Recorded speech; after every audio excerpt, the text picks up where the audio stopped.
नमस्कार दोस्तों, edu perception channel पे आपका हार्दिक स्वागत है। आज हम सोलर सिस्टम पार्ट 2 में प्लैनेट पे चर्चा करेंगे। इससे पहले की जो वीडियो थी वो सोलर सिस्टम पार्ट 1 था, जिसमें हमने सूर्य पर डिस्कस किया था। अगर आपने वो वीडियो नहीं देखा है तो प्लीज़ जाके सोलर सिस्टम पार्ट 1 देखिए। तो चलिए आज शुरू करते हैं प्लैनेट, जिसे हम हिंदी में ग्रह कहते हैं। ग्रह आखिर होते क्या हैं? तो अगर हम ग्रह की बात करें तो ये एक ठोस खगोलीय पिंड हैं जो तारों के चारों तरफ चक्कर लगाते हैं। हम सूर्य की बात करें तो सूर्य भी हमारा तारा है, जिसके चारों तरफ जितने खगोलीय पिंड हैं, मतलब सौरमंडल के जो ग्रह हैं वो चक्कर लगा रहे हैं। और ये जो ग्रह होते हैं ये प्रकाशहीन होते हैं, इनका अपना कोई प्रकाश नहीं होता है, ये सूर्य या तारे के प्रकाश से ही चमकते हैं। तो हम अगर अपने सौरमंडल की बात करें तो सौरमंडल में कुल 8 ग्रह हैं। 2006 तक इन ग्रहों की संख्या 9 थी, पर 2006 में अंतर्राष्ट्रीय खगोलीय संघ द्वारा एक ग्रहों की नई परिभाषा दी गई, जिसके अनुसार प्लूटो जो है वो इस परिभाषा में सटीक बैठ नहीं रहा था। इस वजह से उसे जो है ग्रहों के जिससे ग्रह की श्रेणी से बाहर कर दिया गया और उसे एक बौने ग्रह में रख दिया गया।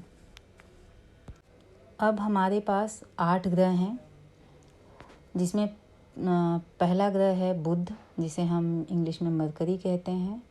सेकंड वीनस है, शुक्र ग्रह। थर्ड अर्थ है, पृथ्वी। फोर्थ मार्स है, मंगल।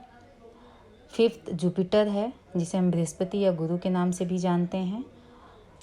6 सैटर्न है, जिसे हम शनि ग्रह के नाम से जानते हैं। 7th है यूरेनस और 8th है नेपच्यून, जिसे हम वरुण के नाम से जानते हैं। तो चलिए हम अब इसके बारे में एक एक ग्रहों के बारे में विस्तार से जानेंगे। अगर हम ओवरऑल ग्रहों की बात करें तो जितने भी ग्रह हैं सूर्य के चारों तरफ एंटी क्लॉकवाइज पर चक्कर लगा रहे हैं, मतलब पश्चिम से पूर्व की ओर चक्कर लगाते हैं। पर 2 ग्रह ऐसे हैं जैसे वीनस और यूरेनस, शुक्र ग्रह और अरुण ग्रह, ये सूर्य का जो चक्कर लगाते हैं क्लॉकवाइज लगाते हैं, अर्थात पूर्व से पश्चिम की ओर चक्कर लगाते हैं। इसी प्रकार जो बुध ग्रह है और जो शुक्र ग्रह है, मरकरी एंड वेनस, ये ऐसे ग्रह हैं जिनका कोई उपग्रह नहीं है ना। अगर हम 8 ग्रहों की बात करें तो इसे दूरी के आधार पे 2 भागों में बांटा गया है। एक आंतरिक ग्रह जो सूर्य के ज़्यादा करीब हैं, और बाह्य ग्रह आउटर प्लैनेट्स जो हैं। तो जो आउटर प्लैनेट्स हैं जैसे बृहस्पति, शनि, अरुण, वरुण, ये आउटर ग्रह में आते हैं, और जो पृथ्वी है, शुक्र है, मंगल है, बुध है, ये हमारे इनर प्लैनेट्स में आते हैं। आकार के आधार पर अगर हम बात करें तो बहुत से याद करने का बहुत सिंपल तरीका है कि जो आउटर प्लैनेट्स हैं वो आकार में बड़े हैं, और जिस सीक्वेंस में वो चल रहे हैं उसी में उनका आकार बढ़ता हुआ, मतलब बढ़ते से घटते क्रम में है। जैसे सबसे पहले सबसे बड़ा जो प्लैनेट है वो है जुपिटर, दूसरा है सैटर्न, तीसरा है यूरेनस और चौथा है नेपच्यून। ये हमारे आउटर प्लैनेट्स हैं। और इसी के बाद जो हमारा 5th नंबर पे आता है आकार के आधार पे, अगर हम बात करें तो पृथ्वी हमारी 5th नंबर पे आती है, और शुक्र ग्रह जो है वो 6 पे है, और 7th में मंगल, और सबसे छोटा जो है बुध। प्लूटो के निकल जाने के बाद से बुध जो है सौरमंडल का सबसे छोटा ग्रह है। चलिए हम बात करते हैं अब बुध ग्रह की, जिसे हम मरकरी के नाम से जानते हैं। सोलर सिस्टम में प्लूटो के ग्रहों की श्रेणी से निकल जाने के बाद सोलर सिस्टम का ये सबसे छोटा ग्रह है, जिसके पास कोई अपना नेचुरल सैटेलाइट नहीं है, मतलब कोई उपग्रह नहीं है इसके पास। और ये सूर्य के सबसे निकटतम ग्रह में से है, सबसे निकट का ग्रह है। तो अगर ये सबसे निकट का ग्रह है तो इसकी ऑर्बिट भी छोटी होगी। तो ये जो है सूर्य का सबसे कम समय में चक्कर लगाने वाला ग्रह है। मात्र ये 88 दिनों में सूर्य का एक चक्कर पूरा लगा लेता है और सूर्य के निकलने से 2 घंटे पहले ही ये दिखाई दे देता है। जो बुध ग्रह है उसका एक दिन पृथ्वी के 90 दिन के बराबर होता है। तो अगर हम बात करें बुध की, तो यहाँ पे वायुमंडल का अभाव होता है, इसलिए जो यहाँ का दिन होता है वो बहुत ही अधिक गर्म होता है और रातें बहुत अधिक बर्फीली होती हैं, इसलिए यहाँ पे जीवन संभव नहीं है। नासा के द्वारा एक प्रयास किया गया था 2004 में। नासा ने एक मैसेंजर नामक मानव रहित अंतरिक्ष यान बुध की कक्षा में भेजा था, बुध की परिक्रमा लगाने के लिए, जो 2015 में 30 अप्रैल 2015 को बुध की सतह से टकराकर नष्ट हो गया। पर 2011 और 15 के बीच में इसने बुध ग्रह की परिक्रमा की, और जिससे कि बुध की जो रासायनिक संरचना है, उसका जो भूविज्ञान है और चुंबकीय क्षेत्र है, उसका अध्ययन किया जा सका।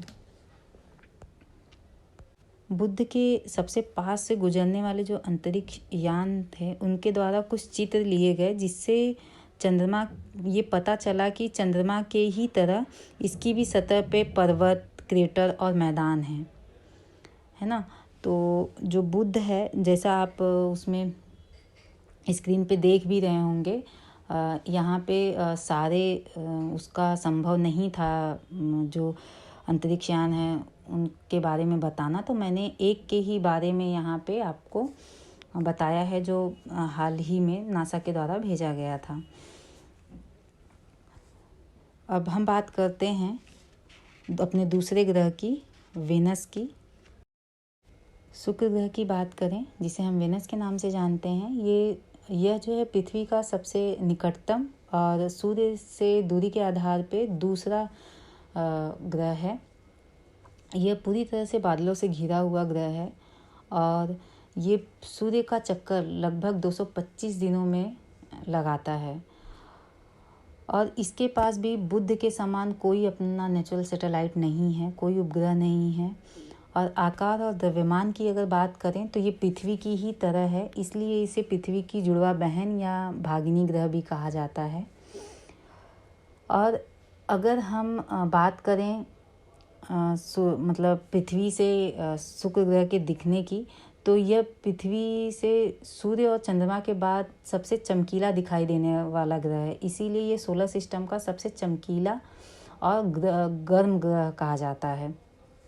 शाम के समय में ये पश्चिम दिशा में और सुबह के समय में पूर्व दिशा में दिखाई देता है, इसलिए इसे शाम का तारा या भोर का तारा या सुबह का तारा भी कहा जाता है। और जो अन्य ग्रहों के विपरीत दिशा में, ये जैसे मैंने पहले भी बताया था कि ये जो अन्य ग्रहों के विपरीत दिशा में चक्कर लगाता है, जैसे सभी ग्रह जो है सूर्य के एंटी क्लॉकवाइज परिक्रमा करते हैं, पर शुक्र ग्रह ऐसा है जो सूर्य का क्लॉकवाइज चक्कर लगाता है ना। और शुक्र ग्रह के वायुमंडल की अगर हम बात करें तो इसका वायुमंडल अत्यधिक मोटा है और लगभग 96% कार्बन डाइऑक्साइड है। और इसके शुक्र ग्रह की सतह और वायुमंडल का अध्ययन करने के लिए इसरो ने एक शुक्रयान फर्स्ट नाम से एक ऑर्बिट मिशन प्रस्तावित किया है, जो हमें इसकी जो है वायुमंडल में जो कार्बन डाइऑक्साइड है उसके बारे में जानकारी देने में मदद करेगा। तो चलिए अब बात करते हैं हम अपने ग्रह की, पृथ्वी के बारे में मैं यहाँ डिस्कस ज़्यादा नहीं करूँगी, क्योंकि जब हम प्लैनेट्स पढ़ लेंगे पूरा तो उसके बाद हम अर्थ को डिटेल में पढ़ेंगे, और जो इसका सैटेलाइट है मून, उसको भी हम डिटेल में पढ़ेंगे। तो यहाँ पे मैं बस प्लैनेट का एक पार्ट हमारा मंगल ग्रह की बात करें, जिसे हम मार्स प्लैनेट कहते हैं। यह सूर्य से दूरी के अनुसार पृथ्वी का चौथा और आकार में 7वां ग्रह है। इस पे आयरन ऑक्साइड की उपस्थिति के कारण जो इसकी सतह है वो लाल दिखाई देती है, इसीलिए हम इसे लाल ग्रह या रेड प्लैनेट भी कहते हैं। और पृथ्वी की ही तरह इसके 2 ध्रुव हैं और ये अपने अक्ष पे 24 घंटे में एक चक्कर लगाता है। और पृथ्वी की ही तरह ये अपने अक्ष पे 25 डिग्री के कोण पर झुका हुआ है। जैसे हमारी पृथ्वी के पास एक अपना नेचुरल सैटेलाइट है चंद्रमा, उसी तरह मंगल ग्रह का भी अपना 2 नेचुरल सैटेलाइट है, फोबोस और डेमोस। और सबसे इंटरेस्टिंग बात ये है इसकी कि पूरे सोलर सिस्टम में ये मंगल ग्रह ऐसा है जहाँ पे पूरे सोलर सिस्टम का सबसे बड़ा ज्वालामुखी ओलिपस मेसी और सबसे ऊंचा पर्वत निक्स ओलंपिया, जो माउंट एवरेस्ट से भी काफ़ी बड़ा है, वो पाया जाता है। मंगल ग्रह बहुत ही मतलब चर्चा में भी रहता है।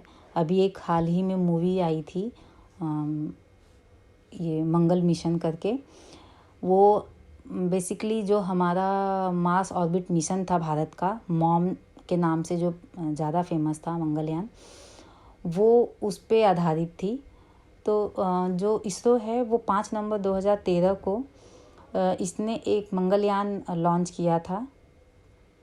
और ये जो मिशन था ये भारत का पहला इंटरप्लेनेटरी मिशन था जिसे इसरो ने ही बनाया था। और इसने भारत को मंगल की कक्षा में पहुंचने वाला पहला एशियाई देश और अपने पहले प्रयास में ऐसा करने वाला दुनिया का पहला देश बना दिया। तो भारत की ही तरह अभी हाल ही में इनसाइट मिशन एक नासा ने लॉन्च किया था, जिसके तहत ये एक ज्योग्राफिकल लैंडर जो है मंगल ग्रह पे की सतह पे उतारा गया था, जिससे कि वहाँ पे जीवन की संभावना तथा उसके वातावरण का अध्ययन किया जा सके। जैसा आप स्क्रीन पे देख रहे हैं, जो मार्स ऑर्बिटर मिशन है उसकी पिक है ये।